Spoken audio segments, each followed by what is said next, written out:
Ini lagi disiap-siapin dulu tempatnya. Jujur nih ya, karena gue biasa main di tenda-tenda biasa anjay, bukan tempat-tempat kayak wah kayak gini. Dan finally akhirnya kita selesai juga mainnya. Alhamdulillah lancar, lucunya juga dapet dan fight-nya juga bagus. Alhamdulillah nggak ada yang grogi.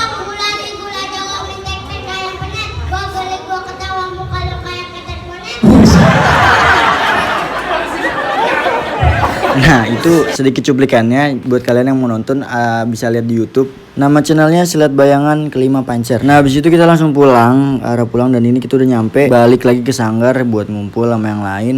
Dan lu mau tahu nih, sian banget dia. Setiap main ada mulu yang luka.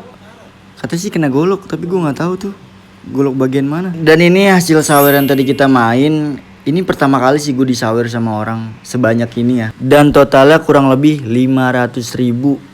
Ya lumayan lah. Oke, thank you yang udah nonton. Semoga ada day in my life selanjutnya. Dan thank you semuanya.